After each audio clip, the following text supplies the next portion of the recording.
All right, here we are. Welcome everybody to the crossover live on YouTube. Today is May 30th, 2025, and we've got a mediocre show in store for you tonight. Quite honestly, it's really dependent upon the quality of the questions, and the questions were not terrible, but there's been better weeks. I like a few of them. Josh, how's it going? Good. Are we to blame Google for this? YouTube? Always. I mean, the more people we can blame, the better. I think just because it's like throwing stuff at a wall and seeing what sticks. Let me ask you something real quick on a technical question. Do you have a microphone or is everything set up properly?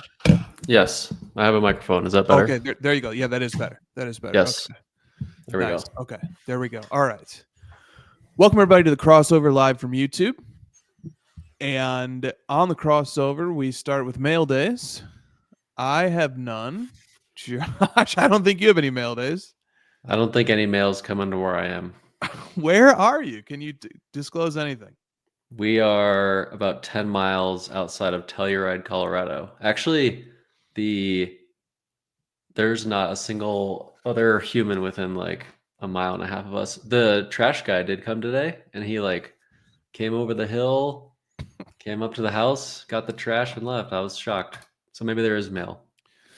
Yeah, the trash guy came, so maybe you did get a new card. Yeah, no mail. All right. None for me either. None for Christina, I know. Okay. Let's dive into some questions here. We'll warm up with this one from Goats and Gronk, who says, my high school basketball coach would not allow us to wear new sneakers in a game until we've worn them for a full week of practices. We are right around the corner from everyone suggesting to wear comfortable sneakers and deodorant at the National. What are your thoughts on the hobby implementing a similar 1 week rule for their national sneakers of choice? And are there any hobby podiatrists that can opine? I don't think we have risk of sprained ankles walking around the national floor. I think you can first time use. I think we're good. You think you can break them in? I think we're good. I think this actually qualifies for a break-in for playing basketball. Would be walking around the national. There you go. So use the national to break in your shoes that you'll later play with. Two birds, as they say. Where does the podiatrist rank on hobby professionals relative to the dentist? So far away. It's not even. Yeah, way above, right? Have you ever met a podiatrist in the hobby? I don't think I have. Have you ever met a podiatrist? Let's start there. I know. I don't think I have. I know. I don't think I have.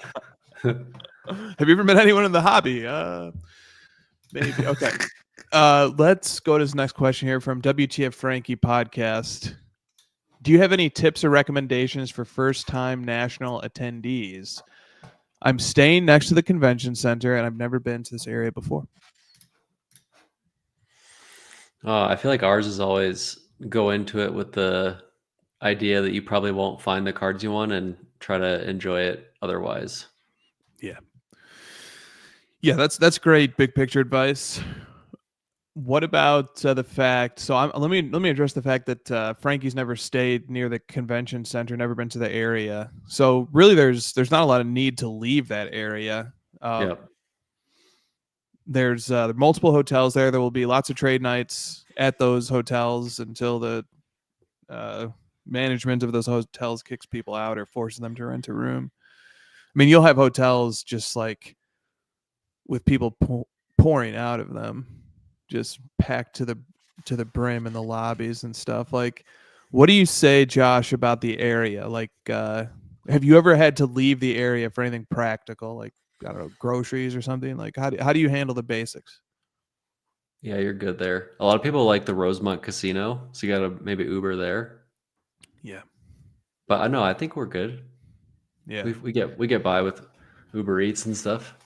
There's like a CVS close by, isn't there? Christina, do you know?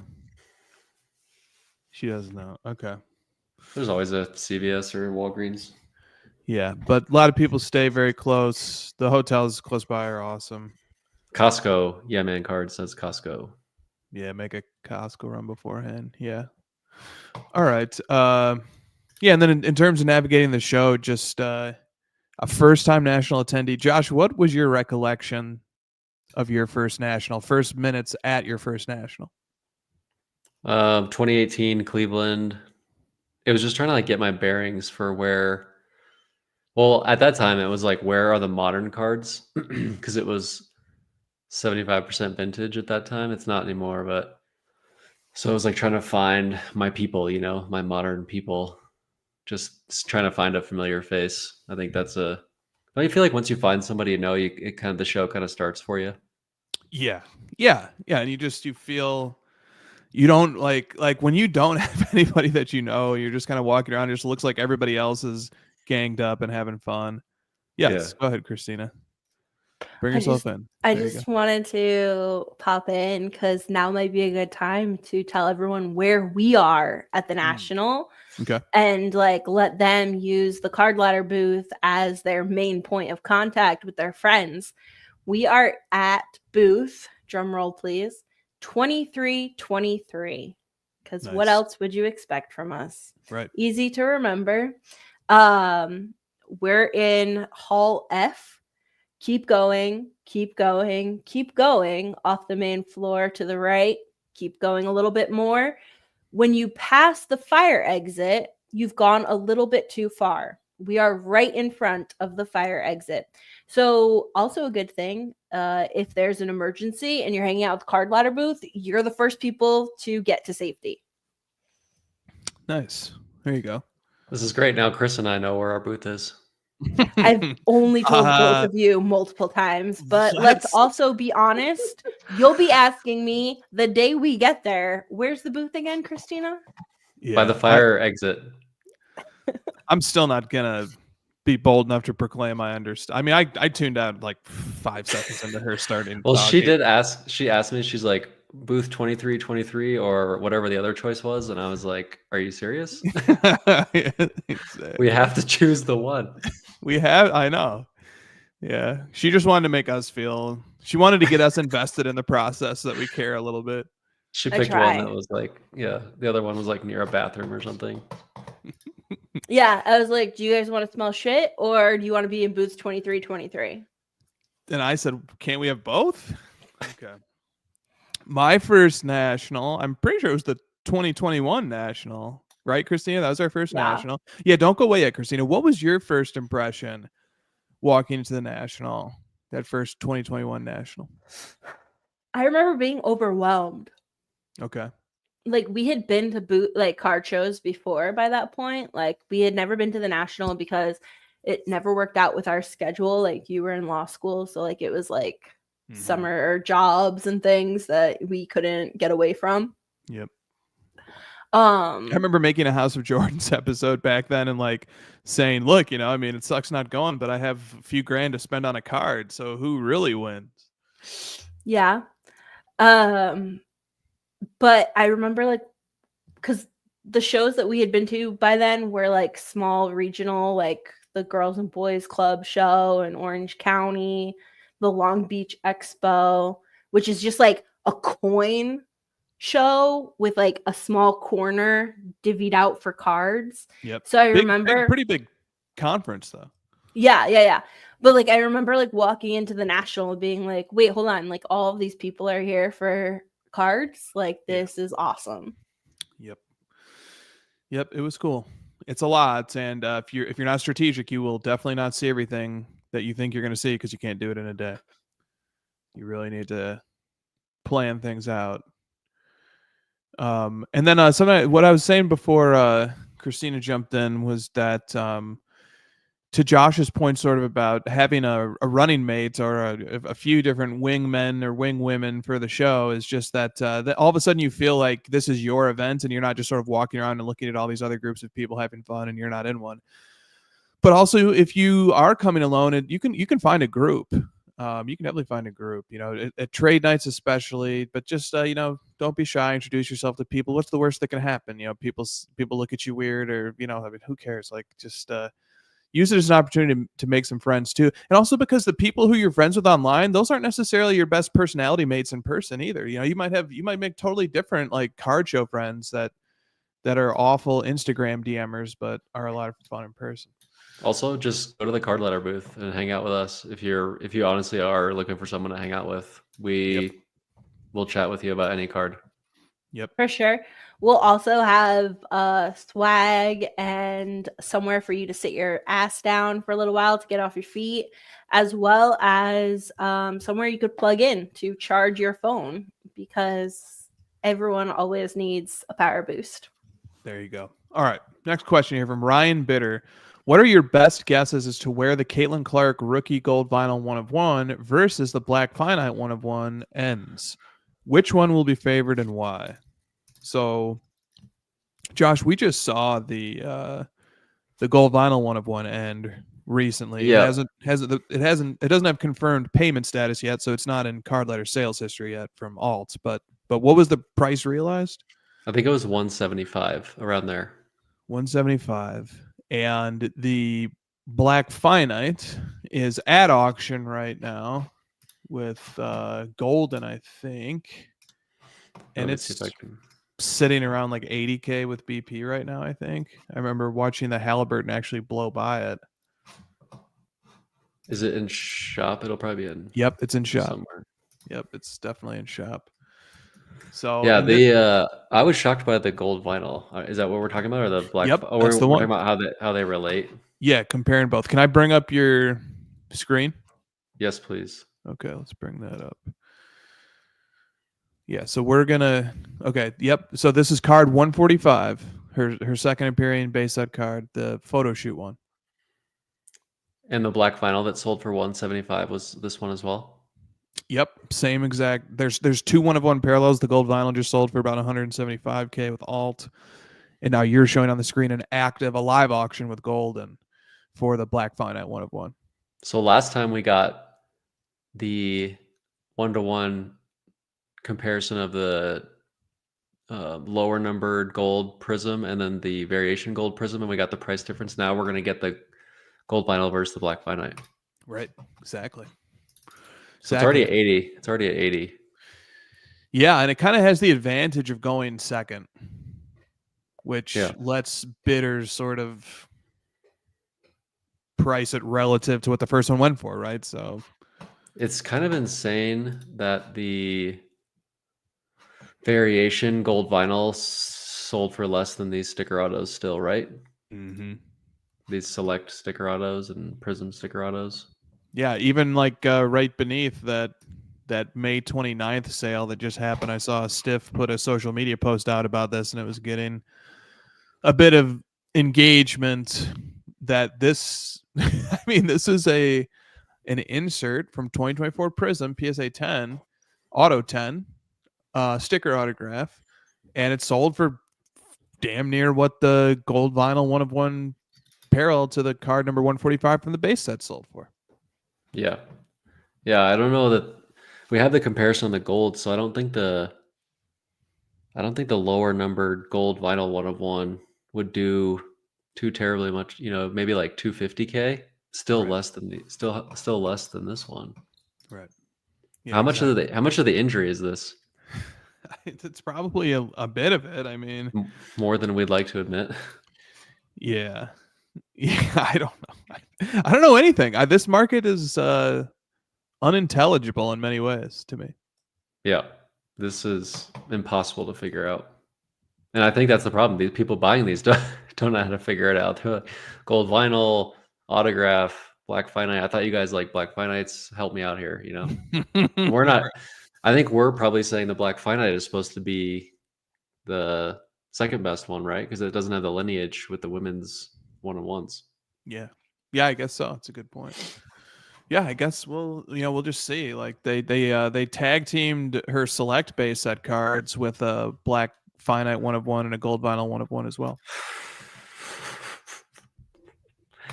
This feels like LeBron's rookie year when Upper Deck just was like, let's make all of them. You know, let's yeah. Let's make. Yeah, I'm surprised Panini didn't make more, honestly. But okay, all right. So I'm gonna bring back the questions now. let's move on to the next one, which is from JD9 Cards. Oh, this is good. This is really interesting. May need you to pull this up on Instagram as well. On So Instagram, all right. JD9 Card says, can you discuss Rob Go's purchase of the PSA 10 Pistol Pete rookie? A fun talking point could be how he got it on an obscure auction due to asset seizure. Because of this, he was able to win it for $200,000 less than the last sale, which was $550,000 in 2023 with PWCC. So, all right, let me let me switch over to you, and we'll take a look at this sale.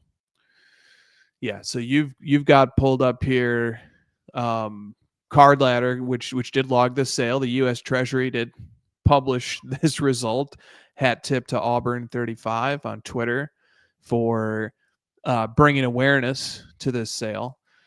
And I put a little blurb there in the notes just kind of explaining that this card was sold through the U.S. Department of Treasury's General Property Program, which conducts public sales of seized and forfeited items. There's a whole backstory behind this card, Josh, about some of the nefarious actions that it was tied up in and how it came to be property of the U.S. government and then sold. They also had possession of, I think, the PSA 10 Mikan 48 Bowman, and they donated that to the Smithsonian. And then they sent this one to auction. I mean, there's a whole story behind it that I don't have readily available off the top of my head. But Rob Go made a post about this on Instagram, sort of saying that, yeah, so give that caption a read if you don't mind. Picked up this PSA 10 Pete Maravich rookie at a U.S. Treasury seized asset auction. He's really finding those auctions. How would he even be alerted of this? I don't know. Totally flew under the radar for most people, but I'm relentless about finding iconic assets. It was in some random auction with barely any bidders, so I walked away with a steal, population of 2, and this one hasn't traded hands in over a decade. This specific copy, I think he means. Thought I was keeping the purchase confidential until I started getting texts today about a write-up in Sports Collectors Daily. I didn't realize the government would publish winner names. Mm-hmm. So the government seized it because the guy got in trouble, and then they sold it at auction, and then that money goes to the government. Something like that. Or they use the funds to, I don't remember. So they're gonna lower my taxes then, right? Yeah. They're as a result of this, they're gonna increase that big, beautiful spending bill. I just don't understand like the thought process here. Like, you are owed money, you seize an asset, and you keep the auction private to get the least amount of money possible for the asset that you seized. That's the government. Why wouldn't you like work with like Christie's or something and give them a tax break for running this at auction or something? Like it makes no sense to me. You know that our deficit or our debt is like 37 trillion, right? So this is like one example of why. Are you saying that like maybe like the most intelligent people don't go into public service? Yeah, I'm saying they're not good with money. Fair. Seems like they're not good with sports cards either. Right. I mean, how does one even become eligible to bid on this? I don't know. I'm completely unsure of how it works. Maybe this is the pub that the U.S. Treasury needed to get its off. What's the BP on this? There, let's start there. Should we add the U.S. government as a drop down in the platform? Yes, sales history? I didn't want to bother you with it, but I have it listed as a private sale right now. But it's not private; it's the U.S. Treasury sold this. So yeah, when you do get a minute, we do need another platform listed. Does that go on the homepage? Does that deserve its own imagery? With data from the federal government. Yeah.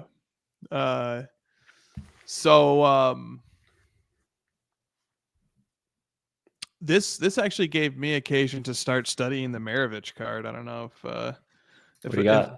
Well, I'll just say a couple things about this card because it's such an interesting card.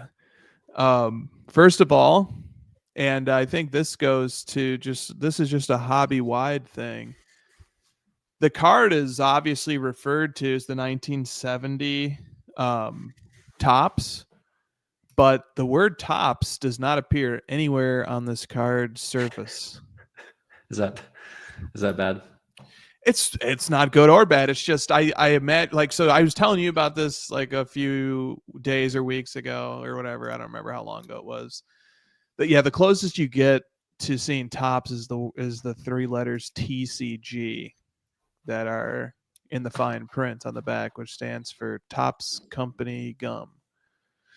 So I was telling you, Christina and I went to our local LCS card shop, also known as the LCS, for the first time in a long time, for the first time ever. And I was at the dollar box thumbing through cards, and I was just actually astonished. I mean, astonished isn't the right word. I noticed how few of these cards that I actually knew, what product they belong to, what year they belong to. And sometimes you can like look on the card and sort of, start figuring out what it is and stuff. But imagine being a new hobbyist and doing that same exercise. You're flipping through a dollar box and you come across this card, and how are you supposed to figure out what this card is, or that we refer to it as the 1970 tops, when there's no mention of tops on the card at all? So I found it very interesting that, okay, finding number two that I had is that the copyright date says 1968. Yeah.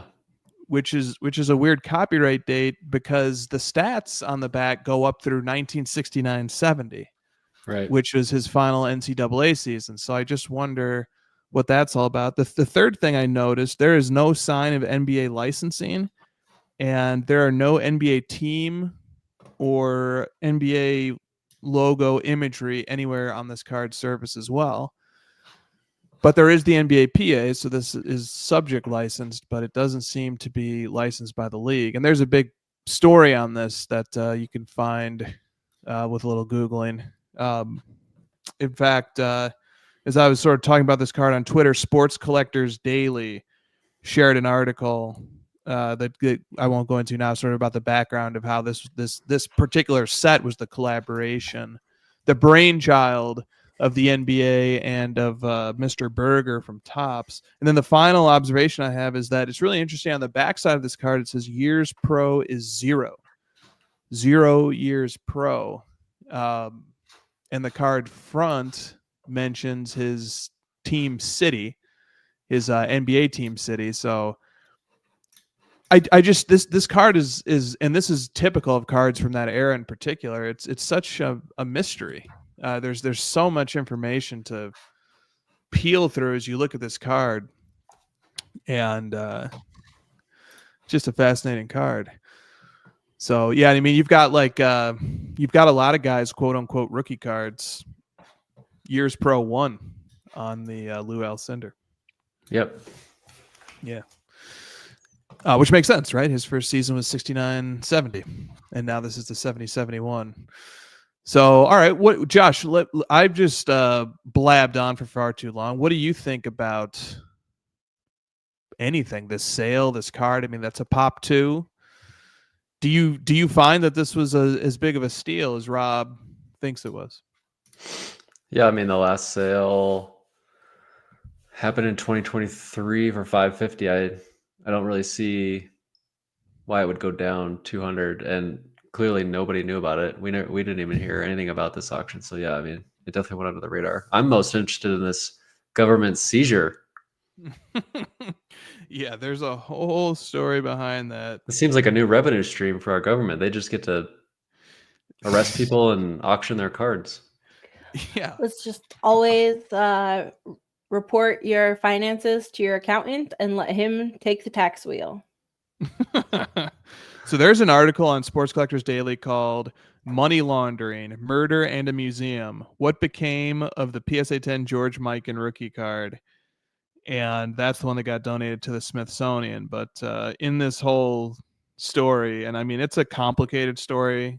I'm not gonna try to recap it here, but there's a whole background behind this card for anybody who wants to check that out. So, all right, thought that was cool. We got a lawyer in the chat now. Lawyers are second to dentists. Yeah, lawyers, they're right up there with the dental profession. Okay. All right, I'm going to move on then to the next topic here, which comes from PLB Cards, who says, as your collection has grown and you have gotten bigger, and bigger cards, have your standards for cards that are worthy of being posted to your Instagram feed gotten higher? What is your threshold for posting a card to your feed versus putting it in your stories? Okay, so first of all, there's this idea that making a post is a higher honor for your card than just throwing it to a quick story post, which I would agree with too. Right. I usually get more likes from some of my more obscure, random, cheaper Penny Hardaway cards than I do my high-end LeBron. So I don't know that theory really works. This is a good zag. Just like sit with the zag for a minute, right? Because like it's almost like taken for granted that the more expensive the card is, the more accolades it's going to receive on social media, and that's not true. I think the thought that the question asker is putting forth is like, as you build up, do you feel like people will be disappointed if you post a cheaper card? Like you're working up and up and up, and then all of a sudden, I think the answer to that is no, absolutely no. I think people will probably find it endearing for you to reset and kind of post just, any card. It doesn't need to be anything super expensive. I'm looking at a post trio I made a couple weeks ago. I'm saying the number of likes versus the value. It doesn't really matter. One of them was a lot cheaper than the others, and it got the same likes as the other ones. Yeah.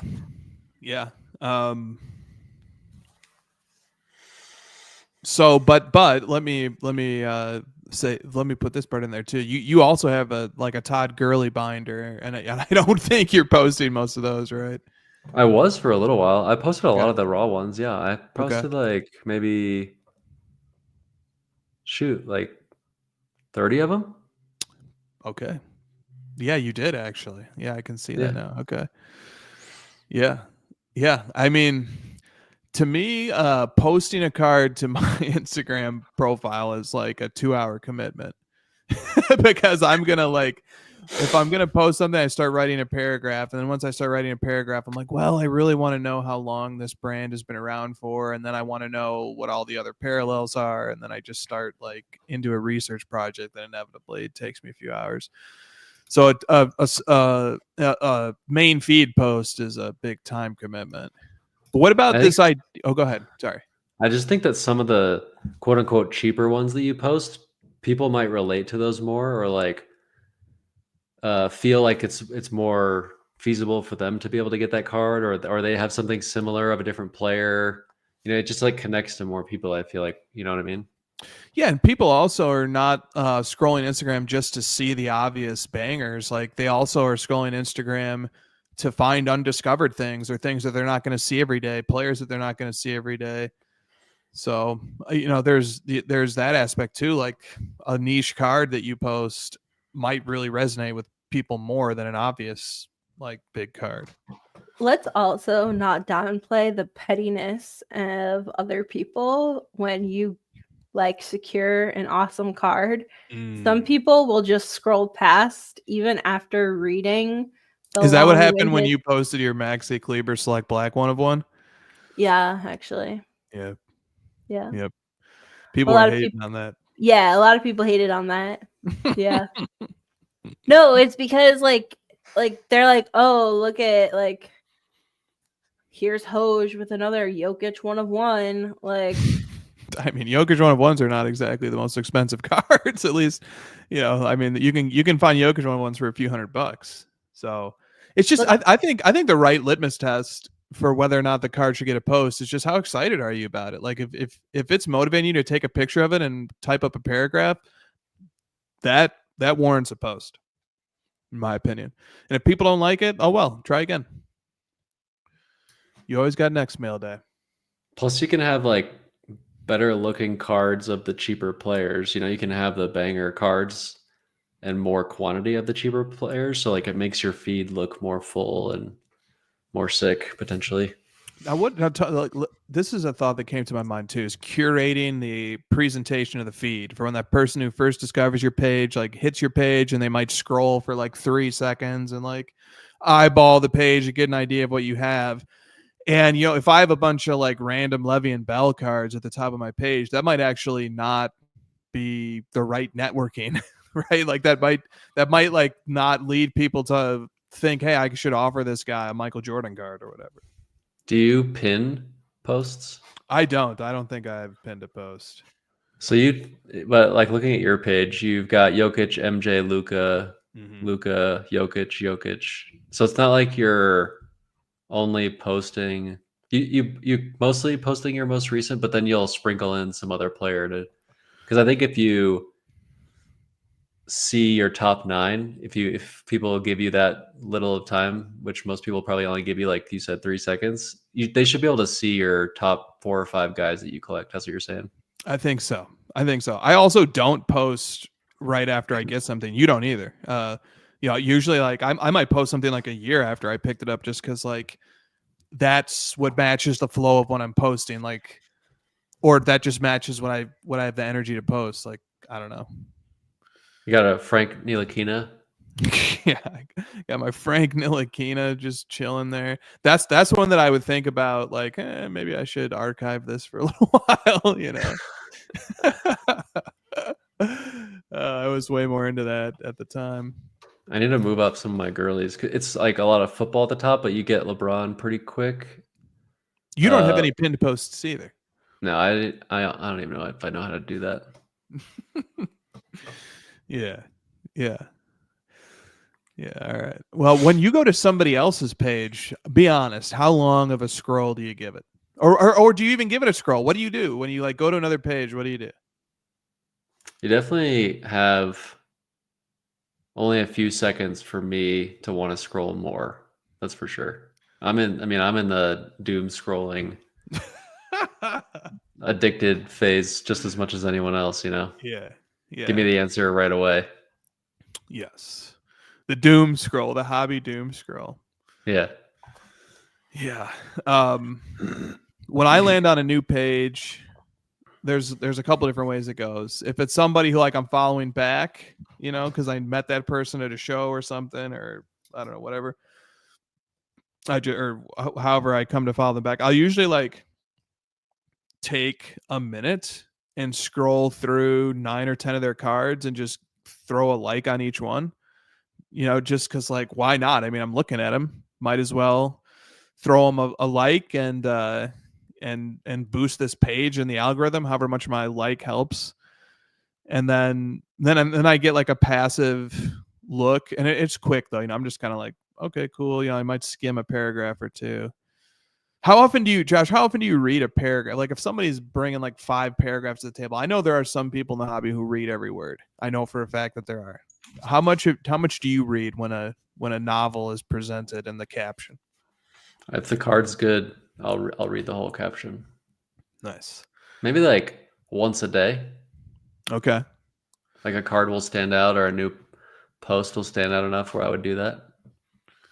How often do you find yourself scrolling Instagram per day looking at cards? How many different sessions would you estimate that you have? I definitely prefer to scroll one person's page as opposed to my feed. Because I feel like my feed gives me like more of the drama stuff. And if I just want like a really good curated page of just cards, I get that from one person's page. Yeah. Christina asked a question in the chat and then brought it to the screen. Christina, why don't you pop in and just ask your question? I didn't want to interrupt.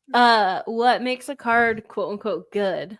Like you said, you only read the paragraphs for a good, like if a card is good. Yeah, it's got to be a banger at this point. It's got to really stand out. So good is probably not the right word. Okay. So it has to be something like you haven't seen before or in a very long time, or something that really catches your eye because you maybe, I don't know, because of the aesthetic of it. Did you see this new guy that jumped in? Maybe he's been in the hobby for a while, but he just made a page and he's been posting a bunch of high-end stuff. Like I'll spend a good 10 minutes looking through something like that. I'm blanking on the guy's handle. If you remember, let me know. But I'll spend like 10 minutes and I'll read all those captions because it's like I haven't seen this person's page before. They clearly have nice stuff. Let me try to figure out how they got all these or read some of these captions to get more info. Can we do a live demonstration here, or is that asking too much? I mean, can we go through a page together and just kind of live this experience one time? If you might have like a page that we could use as a demo page. What's this guy's name? He just popped into the hobby and he's been posting a bunch of stuff. It starts I know with who an you're A. talking about. Yeah, it starts with an A. Yep. Do you have it? I don't. I mean, I Someone in the chat should know. It's oh, I found it. I got it actually. nice. Okay, so can I put your screen onto Yes. this page? Okay. Yeah. All right, let's do this. So it's What? AT Cards NYC. Okay. AT Cards NYC. And a bunch of like other high-end people that we know in the community have been tagging this account like, hey, they just created an account and they're posting all their stuff. Check it out. Yeah. And it's, it's like clearly nice stuff. And they took nice pictures. And so like I would stop at this one and well, he's not really doing stories, he's just posting what it is, but still like I'll spend a good bit of time on a page like this and just like this card's not easy to come by. This card's hard to get. No, that's one of the best LeBron gold prisms. You're showing the 2020 prism gold LeBron PSA 9, the Kobe tribute dunk card, as it's called. Yes. Do you read the bio? Oh yeah. Okay. What does this bio say? NYC sports card collector affiliated with Jake's Cards NYC, buying, trading, and sometimes selling. That's also a good indicator for me. Mm-hmm. Like this person's probably only selling if it means they're going to get something better. Now, do you see? I notice, and this is how my scroll works too. I just start going down. So, like, the irony of that is sometimes the cards at the top, which sometimes are pinned or not pinned, you just completely they actually get blown by. Like that's another reason why just like the pin feature just kind of is not a huge fan of it, because like as soon as I hit a page, my trigger finger starts scrolling. Yeah, I mean these cards are all really expensive. This page is nuts. Yeah, you just showed his 2017 National Treasures base set Patrick Mahomes RPA gold parallel out of 10 BGS 9.5. That card I think once sold for like $1 million. Look at the patch. I mean, yeah, an insane patch. Some like dual MJ Kobe, dual LeBron, MJ exquisite autos patches. How many of these are you clicking into? Yeah. The 08-09 inscriptions dual Kobe, LeBron, famous MSG inscription card. If you guys are listening on the audio, Kobe and LeBron played at MSG within 2 days of each other. Both scored 50 points, and they both inscribed it with their how many points they scored, and they wrote the date and MSG. So this is a famous card. Yeah, that's an awesome card. And look at it, like Steph Curry RPA. PSA 8, 10 auto, recently graded too. Yep. Very cool. Yeah, just all monster cards. So what if like mixed in with these, just this onslaught of 5 and 6 figure cards, they're just like $100 card. I mean, okay, so to the point of the question, are you saying like maybe like neon green fast break 2020 prism maxi Clevas just sitting in there halfway down, or a $10 card, yeah, just or a $2 card, or $2. Like, how does that actually interrupt the flow of this page? Wouldn't it actually kind of interrupt this page in an undesirable fashion? Maybe. There was another one I saw that was like an Eli Manning superfractor collector. Mm-hmm. So it doesn't have to be MJ LeBron if people are listening or watching and thinking, I only stop, you and I only stop at this kind of stuff. There was I can't remember his account either. It was a Eli Manning superfractor. He recently had a Alshon Jeffrey Black Finite 2013 for sale. And I was like, wow, that's cool. And I click into his page, like anyone that has a card like that, I'm interested in what else they have. And he had a bunch of Eli Manning superfractors, and I spent 15 minutes on his page, and I DM'd him. And so that's the kind of stuff that's probably one of like the main things that really keeps me engaged with the hobby long term, is finding people that I didn't know had this insane stuff and had a lot of it. You know, they've clearly spent a lot of time building that up. You know, you don't just stumble upon. This is like the anti Jeff Bezos collection. You're not just gonna like stumble upon these at auctions. You have to really know what you're doing. Big time. Mo says the account you're thinking of is Giants_cards 10. So let me search that one. I know we had a couple of people asking about. I wanted to remove your screen from so you could search without anything else popping up. Yeah, it's okay. Oh, he's got a Peyton Manning superfractor. You can bring it back here. Yes, thank you for that, Christina. So Peyton Manning superfractor. I think Drake had this at one point, maybe. He probably did, yeah. Look at this. He read my mind. He posted all. I'm looking at a picture where he's got 1, 2, 4, 8, 12, 13 Eli Manning 1-of-1s, most of them superfractors in one photo, all raw. You know, look at this picture. Unreal. Yeah, that's unreal. You know how hard it would be to get all these cards? Yeah. Like, I don't have anything close to this of any player. This many super. You know, it's just really difficult. I saw where that Alshon Jeffrey Prism Black 2013 landed too. Yeah, he posted it. Yeah. Okay. Friend of the show. Friend of the show. I mean, how about this question? Or if you've got it. I definitely got it. Ruben Perez, speaking of friends of the show, says, do you guys feel like every post should have a similar background and framing? I don't care. Do you? I think it's on a case-by-case basis. I've seen pages that look great where everything is uniform and standard, and I've seen pages like this one look great where everything's different. And I mean, there's some level of commonality here, kind of like every card is sort of framed in the same way, but there's variation in the background, and the angle of the photos isn't perfectly consistent. I think that's completely fine. Stumbling upon a super collector's page who has a player that they PC and they have like all sorts of unique cards of that player that you haven't seen before, that gives me ideas sometimes for my own collection. Right. I like to see where they branch. You know, because this page here isn't just Eli Manning. There's like Ben Roethlisberger Gold Prism, Drew Brees rookie Black Refractor. That's a tough card. It's got Adrian Peterson 2012 Gold Prism. That's a huge card. Peyton Manning 2014 Gold Prism. Barry Sanders credentials. So it's like, I'm curious to know what made this person want to focus on Eli Manning, but also why did they choose these other ones? And similar, what if I looked at your page, like what made you branch from Jokic to McCaffrey? It seems like a big jump. And it's a branch, yeah, I like that. I usually would DM someone like this and be like, these cards are sick. What, start to at least, right. Yeah, that's awesome. And Amon-Ra Black Finite, look at this thing. What the heck? This card's sick. Yeah. You can get a totally different perspective of a page if you kind of like slowly sit with each card as opposed to do a browse. Like some pages are amazing on like a quick scroll, and then when you zoom in, it's still good, but like there's other pages that like on a quick scroll you're like, okay, I don't really have my mind wrapped around what's actually going on here, but then you zoom in on each card and all of a sudden it's like an Amon-Ra St. Brown Prism Black Finite, and you're like, oh, like I need to slow down and take in all the different cards that are being posted here.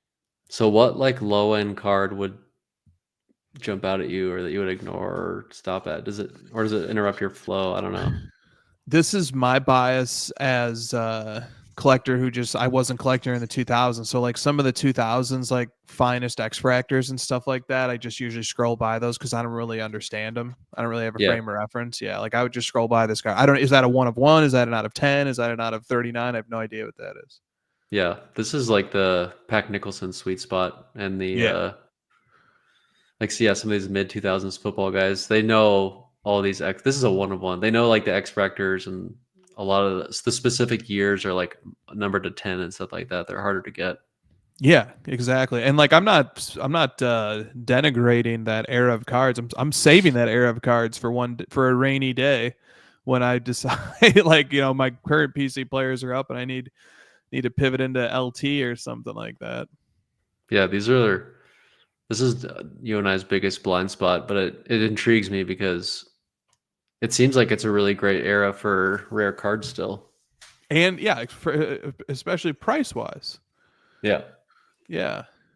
Yeah. Yeah. Okay. Yeah, you and I both hovered around football at a similar time because basketball got so expensive, and we kind of were like, these football guys are just as awesome. Like, why wouldn't we take an interest in this?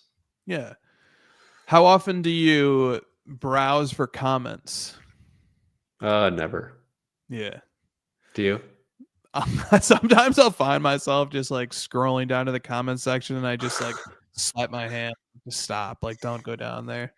Do you ever get the reels where you'll get a reel that the algorithm gives you that is something you don't like, and then it's like enticing you to go into the comments where they're making fun of it the way you would? That's the only time I ever read the comments. Yeah. And it's Yeah. always the top comment is just like ripping the yeah, exactly. Okay, all right, that was a lot of fun. Let me bring the questions back up to the stage. All right, up next, we have from Roundtree 13 cards. I buy a card that has to be authenticated, vaulted, and then requested to be sent to me. When can the card be shared? I feel like you guys want the card in hand before you share it, but holy shit. It's like a 30-day process to get the card. Is it bad luck to share a card before it's in hand? And also, how did we get to this 30-day process, and can it be improved? This is one of those questions we don't really need to answer. I love that question, especially the holy shit part. Great question. Well, look, I mean, the hobby was very inefficient pre-pandemic when you could get your card in 2 or 3 days by mail, maybe 3 or 4 by priority mail, or overnight if that was negotiated between you and the seller. And then the hobby, all these businesses came into the hobby and they increased our hobby pleasure. And they lubricated the experience, and they made it so that what once took 3 or 4 days now takes a month. Isn't that amazing? That was their biggest selling point coming in to take over our space was, we're going to make things less friction. It's going to be faster and easier. Frictionless. No, what was the word? It was like brutal. Didn't Ruben say like the hobby is brutal or something like that? What was the Michael word he Rubin? used? Yes, it's a brutal experience. Yeah, something. There was another word he used, but it was similar to brutal, where it was like it's just a painful process. You gotta this physical cards, you gotta do that, and now it's like 100 times hard. Well, it's easier. It's quicker and easier if you don't want the physical card, but for us that still want the card in hand, we're the ones that are paying the punishment, and it's taking 5x as long as it used to. Yeah. Now, like, I made that fit the meme of corporations coming into a niche industry and adding fees and making everything take 5 times longer, and under the banner of improving the quality of customer service. But in the case of authentication, I do think it like, look, there was the constant problem of transacting items that were counterfeits, or the process was being used to sort of buy something and then return it 2 days later if a player didn't pan out in the playoffs or whatever. So introducing this intermediate authentication phase increases consumer confidence enormously, and it also made it harder to sort of game the buying and selling system on prospects, and sort of playing hot potato with cards and returning stuff and whatever. So yeah, but yeah, I agree. The question stands. Well, he's asking like, it kind of seems like he's saying you and I make fun of people who post too soon or something. Right. But if we make fun of something, you should do it more. That's my take. Yeah, exactly. I mean, we're making fun of it. We are enjoying what we're doing. I would post it whenever you feel like, because holy shit, 30 days is too long.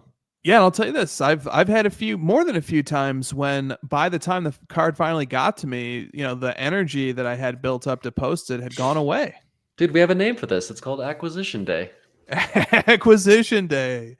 Yeah. Exactly. I mean, honestly, like there's been a few times where I waited too long to post the card, and I should have just posted it when I was when that fire is lit, just run with it. But what about the jinx, Josh? But there's some reason to be concerned that you're jinxing your purchase and that it might not arrive, and then you look really stupid. Yeah, I'm not too worried about not getting it in this new world of authenticating, vaulting, and all these stuff. It overall is definitely safer. It just takes longer. Yeah. So I'm not too worried about jinxing. I also don't believe in jinxing. So, right. All right. Next question from Goose Cards, which is, who is the closest comp for J-Dub? Jalen Williams, the starting Jalen Williams of the Oklahoma City Thunder. Do you remember when I used to do the comps of like the veteran guy who nobody cares about anymore to the young guy who's overpriced? Yes. It was like comp their style, but also like their outlook from their ceiling. Yeah. So I'm trying to think of that for J-Dub. I'm trying to think of that. Christina says Jaylen Brown. Yeah, I like Jaylen Brown. That's actually a really good comp. Second best player, second most hobby love or whatever. But also, who's probably going to win the finals MVP just to fuck everyone over? There's no chance of that. No. But it would be funny to watch like Bill Simmons try to get on board with that, just to avenge his Tatum pain. Yeah, I think Jaylen Brown is a really good contemporary comp. I think he's in the mold of that. I mean, he's an excellent second guy, but because not only is he like a second offensive option, but he's going to guard the other player's best perimeter player. Yeah. So there's a little Scottie Pippen there. I got one. Sean Marion. Yep. A little bit of the goofy shot. Yeah. A little bit of a do everything else kind of guy, second best player on the team. Yeah. Little like a bit of a Clay Draymond hybrid. Yeah, I could see that. Jalen Williams is good at defense. He's I like watching him on defense. He's solid. He was doing great against Randall. He guards bigs pretty darn well. Yeah, he is very aggressive. The most trouble I've ever seen him have guarding a player was when he was guarding Kyrie. They put in last year in the second round, they put J-Dub on Kyrie and they put Dort on Luka. Yeah, that was a mistake. That he had some trouble there. So he has trouble with the super quick, ultra quick, smaller guys. Yeah. Yeah. If it is the Pacers, Tyrese Halliburton's going to give him problems. Well, they'll put Dort on Halliburton, right? Probably. I certainly would. And you could throw J-Dub on, like Siakam or something. I don't know. Or Chet might take Siakam. I don't know. That'll be really interesting to see how that matches up. Yeah, I would put Kason Wallace on. We should start talking about the finals. Let's talk about it a little bit. I mean, it's got to be I think the Pacers are going to win in Game 6. Mm-hmm. Well, first of all, let me just ask you this. Who do you think would have a better chance to beat OKC? Who's going to be the prohibitive favorite no matter which of these teams comes out? But which of these teams, the Knicks or the Pacers, do you think has a better chance of pulling off the upset? Pacers, mostly from style of play. I think the Pacers OKC is a 50-50 in my opinion. Yeah, I'm certainly closer to 50-50 on it too. I just they're elite defense, elite offense. I mean, which is going to give, Let me ask you this. The Celtics would have been one of the few teams that might have been favored against the Thunder. Maybe the only team that could have been a slight favorite against the Thunder in the finals. And the Knicks beat the Celtics. And yeah, Tatum got hurt, but Tatum got hurt when they were already out of reach during Game 4, and they were already going to be going down 3-1. So what about the fact that the Knicks beat the Celtics, who's a team that sort of presents similar problems that the Thunder present, and that might have been the only team that might have been favored against the Thunder in the finals. Yeah, the media seems to just like want to give it to OKC right now, which is odd to me. Like the three teams that are left are all great teams. The Knicks have like way overachieved what we thought was going to happen coming into the season. They've had a great year. You just can't discount their chances against OKC. You still got to play these games, you know? You do still have to play the games. And just think about this. Think about the Knicks. Right now, that series, the Knicks Pacers is 3-2. That series is one Tyrese Halliburton bounce off the back of the rim, 10 feet in the air, and then dropping into the hoop at the end of game one, away from the Knicks being up 3-1. I'm sorry, 3-2 in that series. And the Knicks game 7 at home. Yeah. Yeah, I mean, that's obviously what they're going for, is trying to get that game back to Madison Square Garden for game 7. And you're right, they would be up. They should have won that game. Obviously, they were in complete control and they just blew it. How many of these guys would be starters for Oklahoma City as well? Which guys? I'm going to give you a list. Okay, good. So just rapid fire, yes, no? Yep. I like the OKC starting lineup more than you do, so this is probably going to be a lot of no's. Jalen Brunson. Starter for the OKC? I mean, yeah, he has to start, yeah. Karl Anthony Towns. I personally would say no to this one. Mikal Bridges. No. OG Anunoby. No. Josh Hart. No, he doesn't start on the Knicks. Okay. So you really feel you find that only one that the Knicks only have one player who would be of a starting caliber for the Thunder. Yeah, I'm not a big fan. I'm just like, let's just take the best individual players and mash them together in a starting lineup. I think you need a little bit of balance to actually have a good team. Yeah. I think the Knicks have I think Bridges, Towns, Brunson, and Anunoby would all start on the Thunder personally. So all those guys are better than Dort, at least. Yeah, SGA, and yeah, I would put Brunson over Dort. But you basically have SGA and the Knicks. Yeah. Oh, well, no, I think there's lots of Thunder players who would still start too. I mean, I'm not saying that like that all of those would replace all the Thunder starters, but I think like one for one, I think like each of those guys could make, if we were just importing one at a time, each of those guys could make the Thunder starting lineup. Yeah, but if I have SGA and Brunson, like, what do I need Cap for? I mean, you only need one of SGA and Brunson, period. You only need one of that archetype. I'm saying, like, what am I doing? I don't want Brunson and SGA starting together. I want a defensive guard. Yeah. All right. Well, we're gonna have plenty of time to continue talking about this.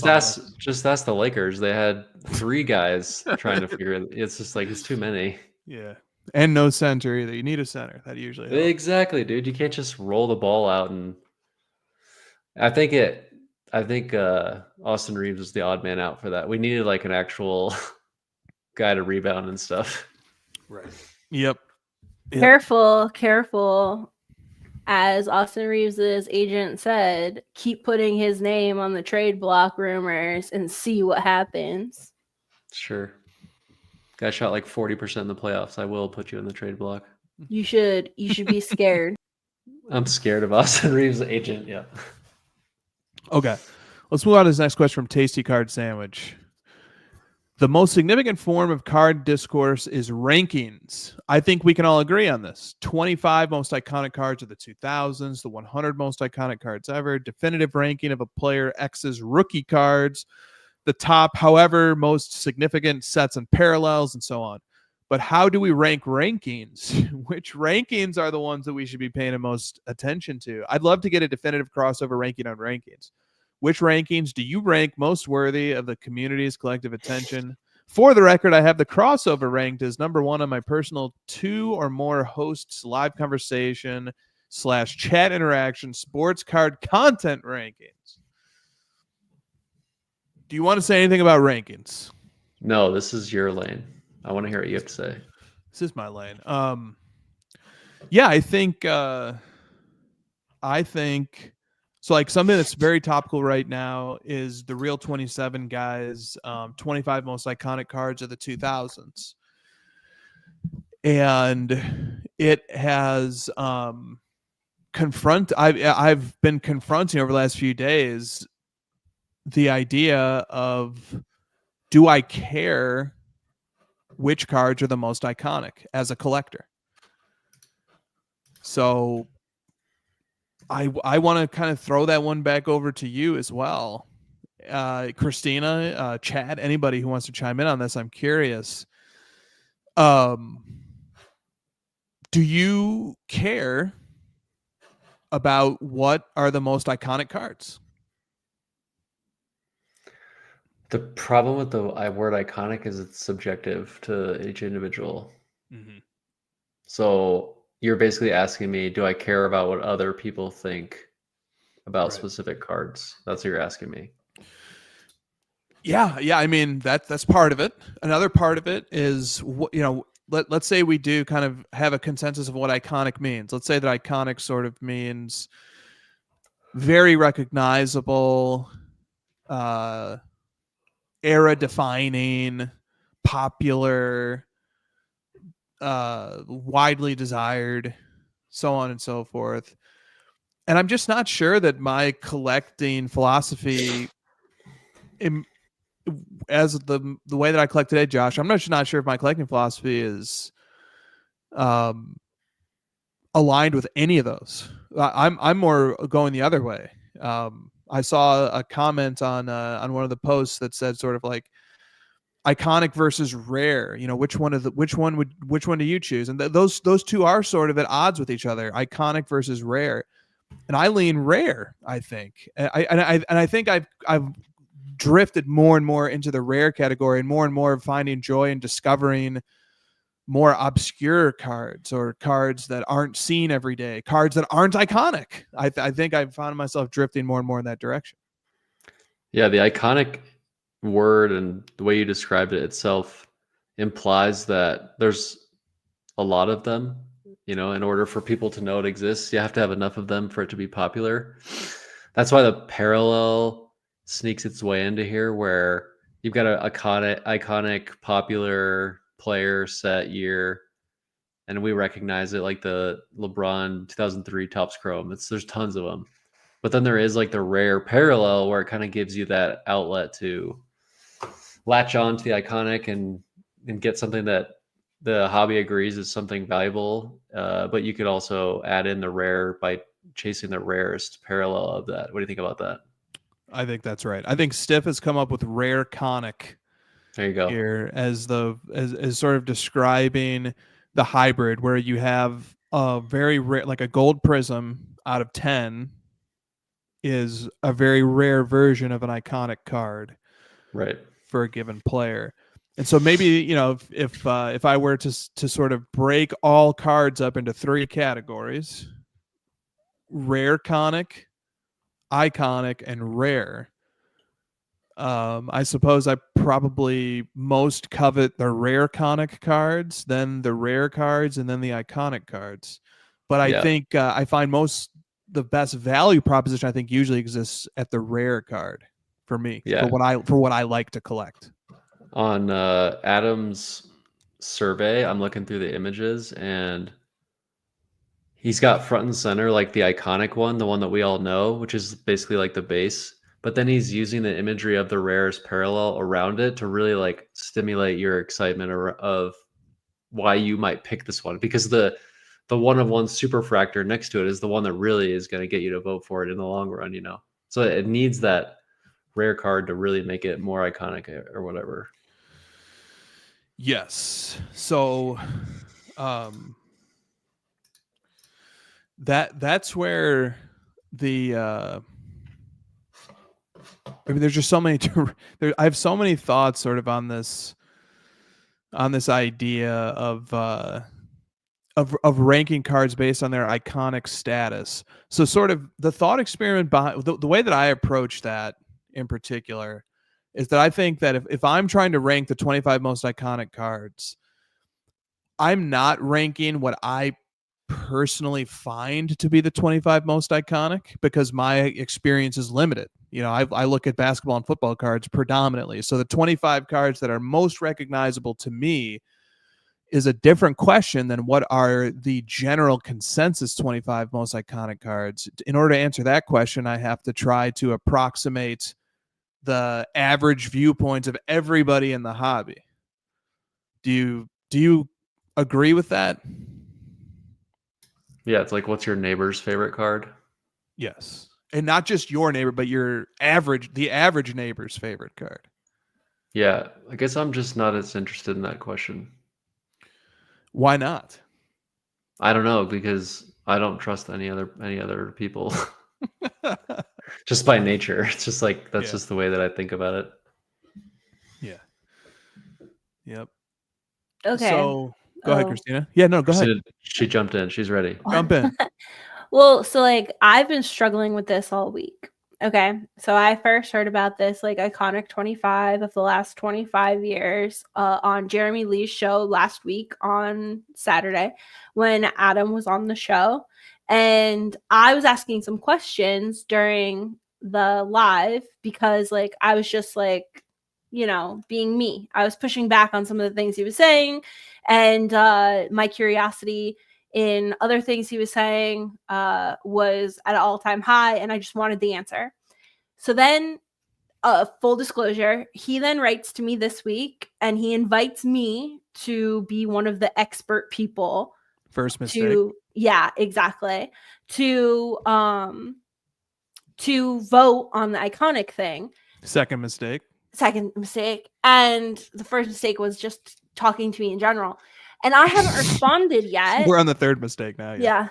And I haven't responded yet. Mistake number Acknowledging one. her. Don't acknowledge me. Because one, I kind of feel like I wouldn't have been invited if I wasn't asking questions on Saturday. No offense, like to Adam, and none taken on my part. Like, but I feel like I asked too many questions about his party where he feels like he has to invite me to the party now, or I gave like too many ideas for the party. Fourth mistake. And so like I'm in this like weird situation now where I'm like, do I put my like hat in the ring of voting for these iconic cards when like what makes me an expert? Like, yeah, exactly. 28 relics. Like, ooh, expert. Like, what makes me an expert? Like, did he define expert? I don't even know. And like, I don't know if I care. Like, I did not pay attention to the all-time iconic list that people created previously and voted on because I collect like Luka Golds and 1-of-1s and Maxi Kleba cards. Like that's my PC. Like obviously I don't care what other people are doing or think about the cards I collect. Like I wouldn't have picked Maxi Kleba as like one of my main PCs if I did. And it just like I don't know, I've been struggling. So I guess like this is me coming out to the audience and maybe Adam if he actually listens to the show and being like, what are you doing? The lights were too bright. No, I don't know like what he's doing. Like, why is this important to define the 25 of the last 25 when we're still in year 2025? Like, shouldn't we let some time pass before we look back and say these are the 25 most iconic cards of 2000 to 2025? Like, it just seems a little like a little too soon, maybe. Fair enough. There's a constant battle, I think. Look, so first of all, I think it's taken for granted that sports collecting and the sports card market is very competitive, even if we don't want it to be, even if we want it to be a kumbaya place where we hold hands and everybody's card is worth the same thing and nobody's card is better than the other card. And sports cards are derivative of sports, which are extremely competitive. The whole purpose of sports is to defeat other people, to defeat all other people, or as many other people as you can possibly defeat. en route to accomplishing the prize of your league or your season. So sports are incredibly competitive. Sports wouldn't make sense without competition. Sports without competition is pickup basketball, except it's not even pickup basketball, because even then we compete to try to win. Sports without competition is almost a nonsensical proposition. So it shouldn't be as surprising that the sports card market and sports card collecting takes certain cues from sports and becomes competitive in one way or another. And so there's this constant jockeying in the market and in collector circles to figure out what's the best card, what's the second best card, what's the 10th best card, what's the best player, who's the second best player, who's the 15th best player.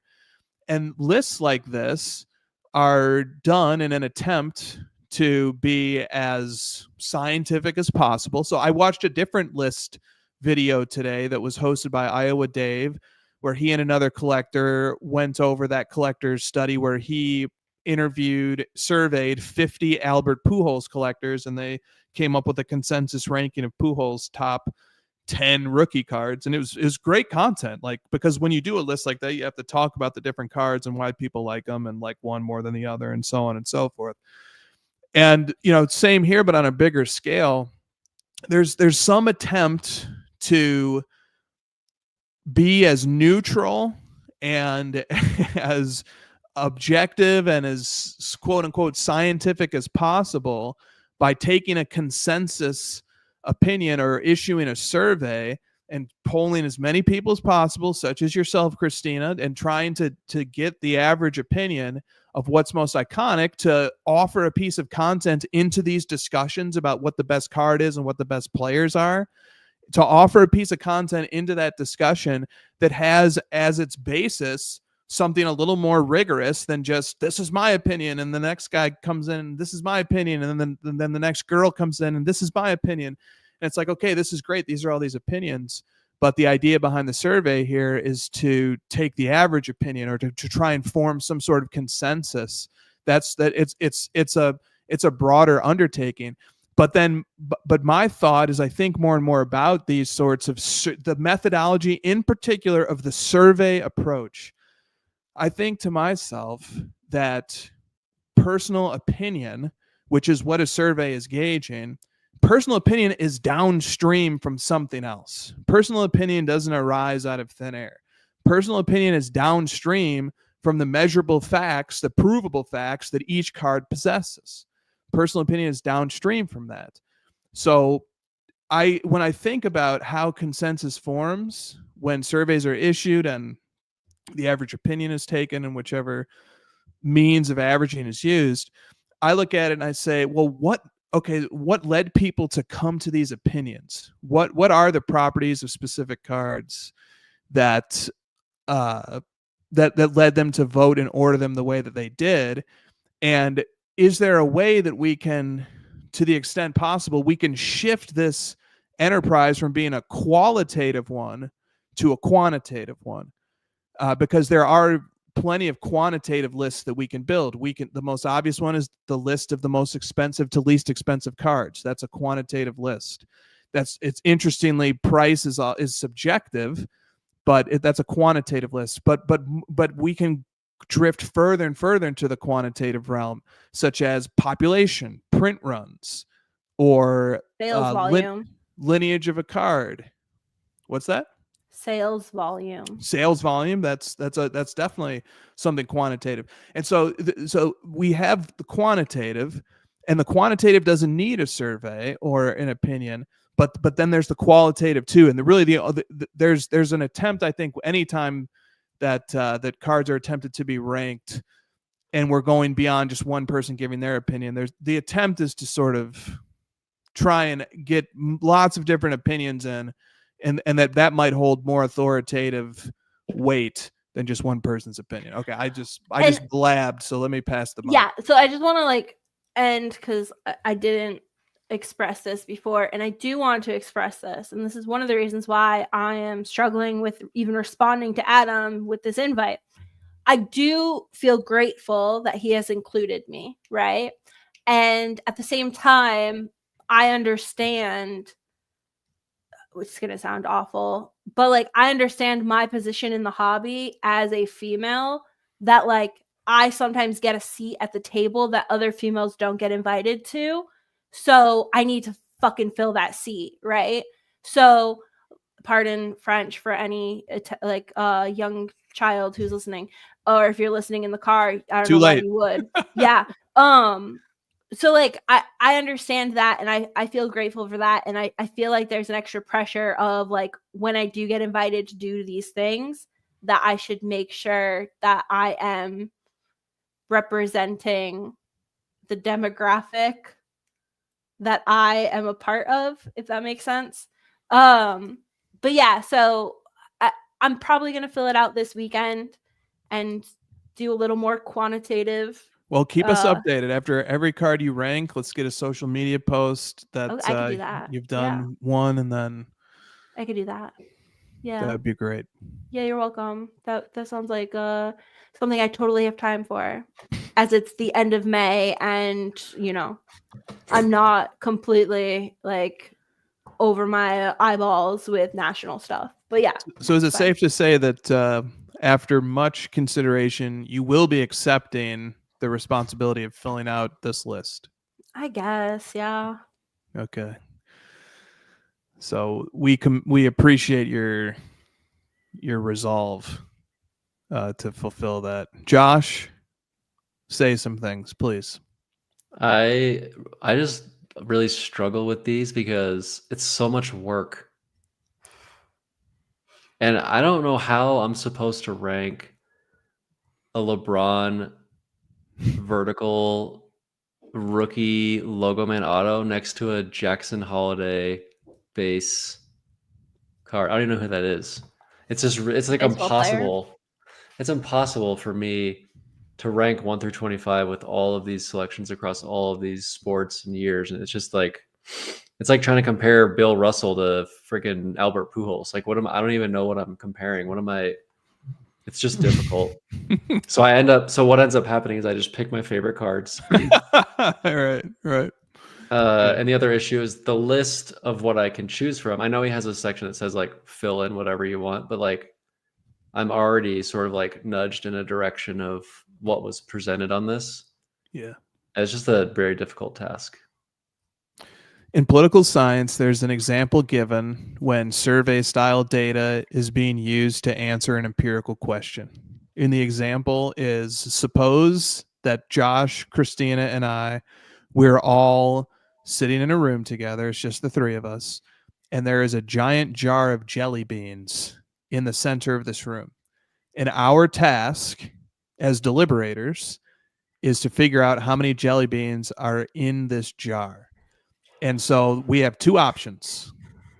We can either discuss it openly, deliberate, debate, and reach a consensus through deliberation, or we can all look at the jar. We can retreat to a private voting booth, not talk to each other once, write down how many jelly beans we each think based on our eye test, and then throw our 3 ballots into a box, and then somebody else comes along and tallies them up, divides it by 3, and takes the average, and then that's the answer that we get for how many jelly beans are in it. And so this method is more of the latter, right? Where it's no deliberation, everybody go to your separate corner, and then we'll take the average. But there's other ways. There can be the deliberative method, which, by the way, that's the way that the jury box works in the American legal system. It's a deliberative process where people debate, talk back and forth to try and figure out what the facts are. So there are two options, and then there's a third option, which is the option that I prefer the most, which is let's just count how many jelly beans are in the jar. Let's crack that sucker open. I thought that was the answer from when you first started. I was like, I'll just sit here and count. I would actually give you a pile, Christina a pile, me a pile. We'll add them up at the end. We got this. This will be no problem. Right. Yeah. Can we just do that? Well, I mean, so like take that analogy and compare it to list making in the hobby. that not specifically the Pujols list, not specifically the top 25 and 25 see, list. Let me just stop you there for a second, though, because I don't think you should be comparing the Pujols list to this, because the Pujols list was created by 50 Pujols collectors. Right. Yep. Like 50 people who studied his card to collect him and then decided how to rank it. And it sounds like they did it with deliberation. So no, like, I think they had ballots. Just everybody got a separate ballot. okay. But I don't think he had like a gathering of the 50 Pujols collectors on Zoom or anything like that. The outcome of this is going to be 25 LeBron and MJ cards.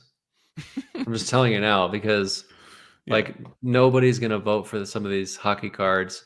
And he's probably sending this list to his friends. He's a basketball card collector. It's going to end up being MJ and LeBron's best cards. Like, why? No offense to Maya Moore, but why? Like, how am I supposed to compare a Hoops Maya Moore card to like an MJ limited logo? I just don't understand the. Well, not even that. Like, there are some like F1 cards in there, and it's like, what? Like, that market is so small. Like, how are any of those cards iconic? Yeah. Right. Well, In Christina, you're expressing the humility of who can really. None of us certainly feel like we're experts enough to answer this question, right? Yeah. And then that begs the question: who is expert enough to answer this? Probably nobody. Nobody. Right? So Well, then this is maybe going to be an average of all the people, so it's going to mean even less, because you're not going to get like 50 individual surveys and you can pick and choose like, this is my favorite influencer, let me just see what his list is. This is going to be an average of everybody, and it's not going to mean anything. Well, Adam did specify, because this is one of the questions I asked, was if you're an expert, he may publish your entire list. That's interesting. So like, because that was one of my questions, like on Saturday. And like, so he did reiterate that for me, because I was like, what's the privacy on this? That is interesting. So like, it could be that he's like, oh, look at these shit cards Christina chose. Let me publish her entire list so the whole hobby can make fun of her. He's going to do.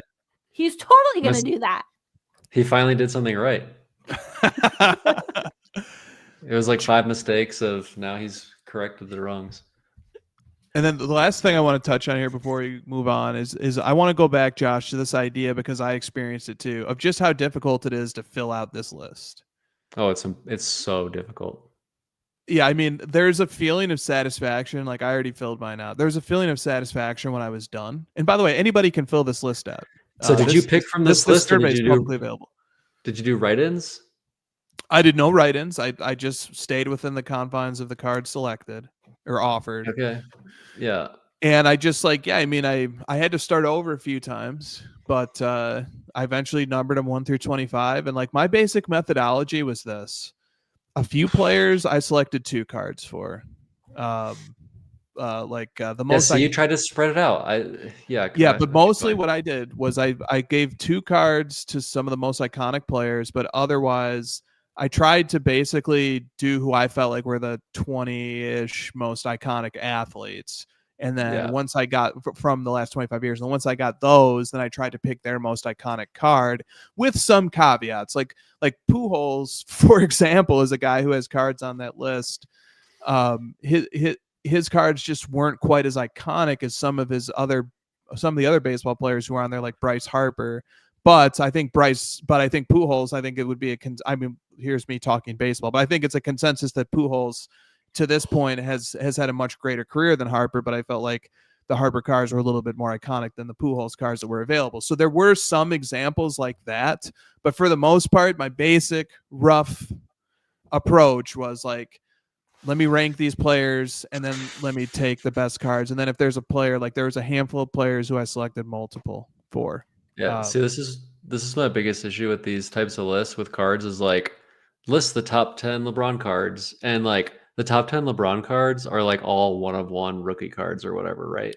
So like most of those lists you see, the first card on the list is like a exquisite out of 99, but in reality, it's like that's like his 48th best card. You're already wrong, and you just listed number 1. So like you only having 2 MJ cards in this list, It's wrong. if we're gonna get really super I had 0 specific, MJ cards, by the way. well, because you don't like the post plank. So let's Right. scrap that. Let's say you only have 2 LeBron cards. Yep. Or two Tom Brady cards. Let's do Tom Brady. 2 Tom Brady cards. In reality, it should be like 7 or whatever. Like Right. Yep. if you're actually going to be super technical. So then it becomes a list of like, okay, I'm trying to appease the masses. I'm trying to play the game. I'm trying to pick the iconic cards. So. Right. Yeah, exactly. I think it's underrated how difficult these lists are to fill out and how much of it is really just kind of guesstimating. And if Are you fill including the 1 of 1, or you're sort of like encompassing the whole card as a whole, or because some of that these part's they're very difficult to deal with too, because not every card takes a 1 of 1, and like all the parallels are considered part of the same card. And it's very, to me, I think that the list methodology that I'm most captivated by is like the one that you were gesturing towards, Josh, which is like, let's actually for once make the real top 100 LeBron cards list. I could do that. Yeah. And actually, like, it's all of the actual top 100 cards. No caveats. No, we're going to exclude 1 of 1s, or we're going to exclude the ultimate vertical logo man because nobody's seen it or something. Let's actually make the actual list with no caveats and with no artificial boosters for, well, this one's more iconic or something. Let's get down to the verifiable facts of a card, which are how rare is it, what brand did it come from, how much lineage does the brand have, and so forth.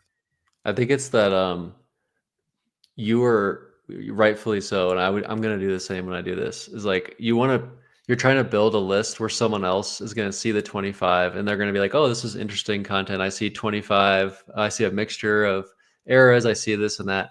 Nobody wants to see a list of 25 where it's like 9 Logo Man Auto LeBrons and like 6 Brady 101s that nobody's ever seen, and then like 3 Steph Curry rookie super fractor, and that's the list. It's just like, okay, you just listed like 25 1-of-1s of the 4 best athletes, which is the probably correct answer.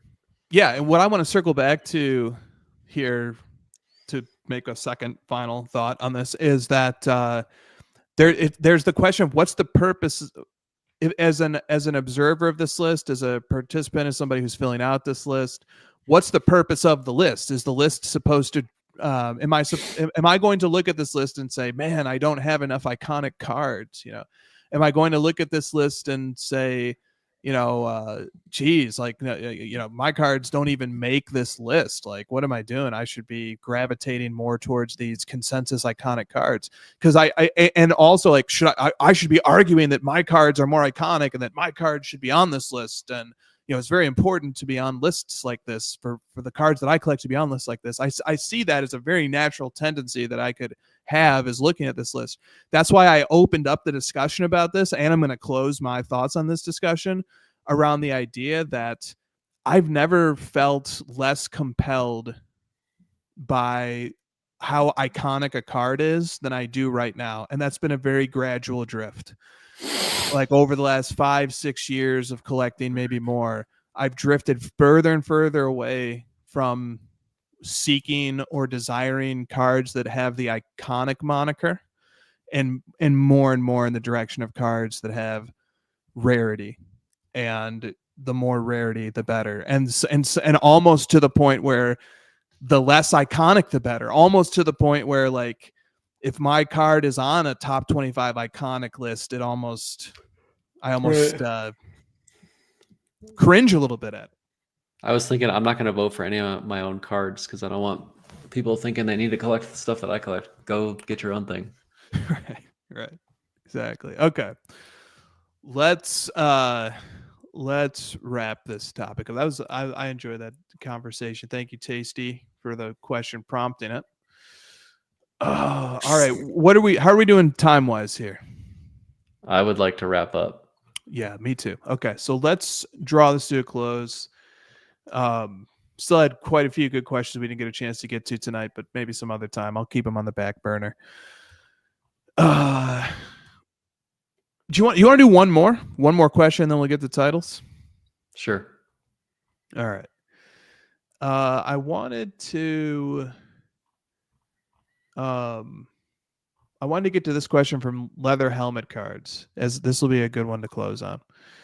Have you ever felt burned out by your own collection, or have you ever hit a wall with a certain chase? How do you approach collecting when your main PC player or sport or your favorite sets or parallels no longer excite you, or when nothing is available? Do you start researching new sets or parallels? Do you consider switching sports to find a new lane? What principles guide you that pivot for you? Or I'm sorry, what principles guide that pivot for you as a collector? Do you have collecting rules or a mission statement that keeps your direction clear when the market or your interest shifts? What do you say to that, Josh?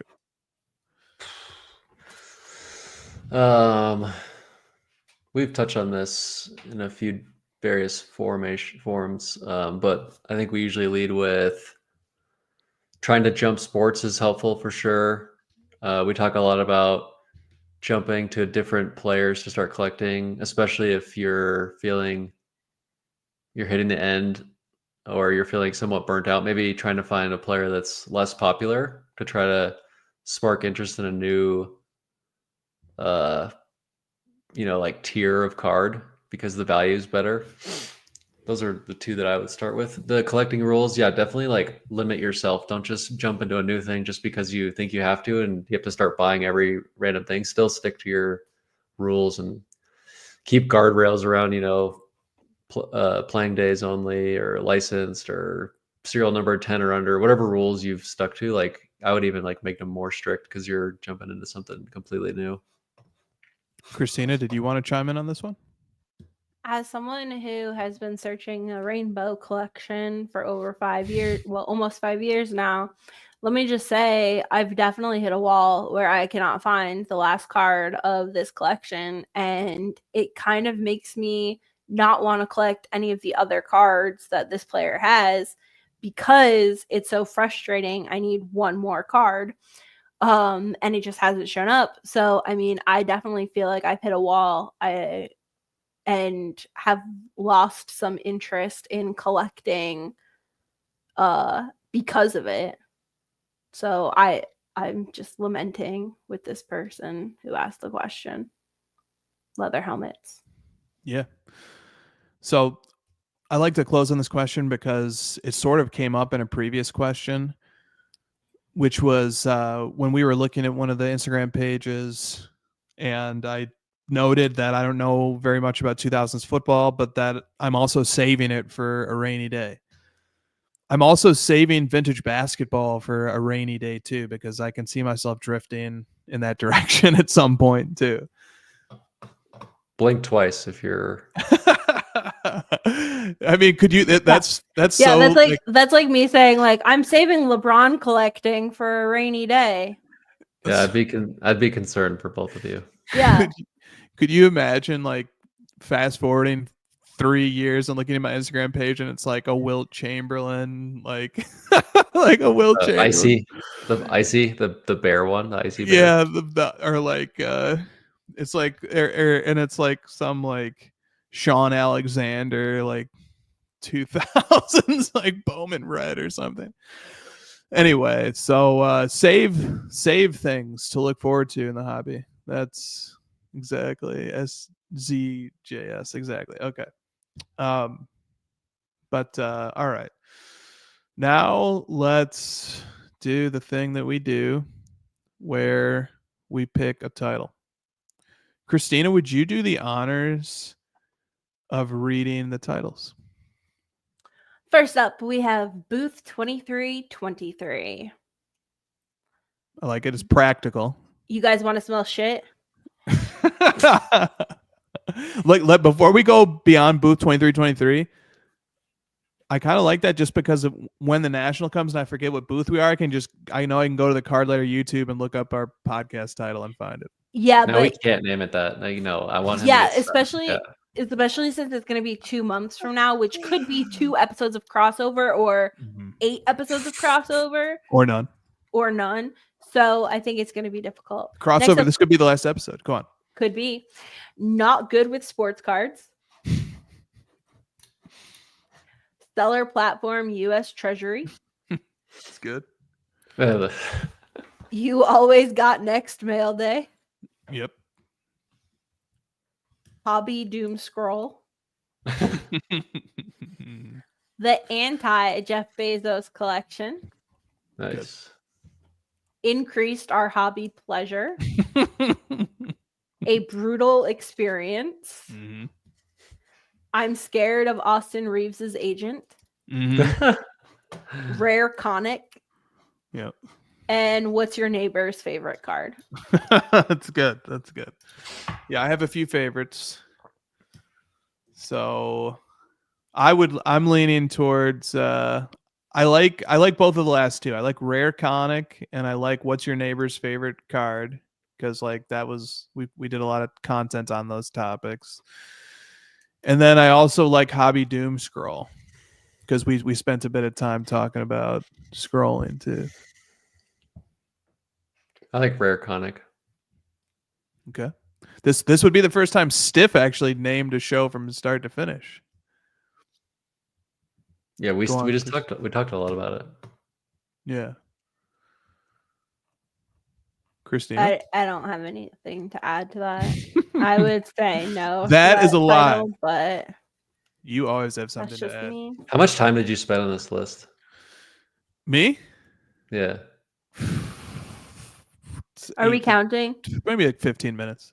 Are we Okay, good. counting the time that I spent Good. talking about it here? Because I've already spent more time than I want to do on the list. You Yes. spent more time talking about it than I will have spent doing it. Yeah. I don't mean to be sounding mean to Adam. I'm gonna do the list. I think it's interesting. It'll produce a data point. Mhm. Just giving my critique. Yeah, of course. Nice. I like that. Who is Alex Gordon? Who is this guy? There's Alex- just like a base Topps card of a Royals player mixed next to a MJ logo Manado. I'm so confused. Who is that guy? I don't know. There's a George Bush card in here. I know who Alex Morgan is. That All right. Griffey Topps card is in here. Yikes. The Keith Shore? What could be more iconic than that card? Yeah, so it's iconic, whatever that means. What does that mean? Well, that's the thing. Like, it means different things to different people. There's like a hockey card with a piece of stick on it. Game used wood? I really thought you were going to say piece of shit on it. All right. That's going to do it for the crossover. See you next year. See you next Euros.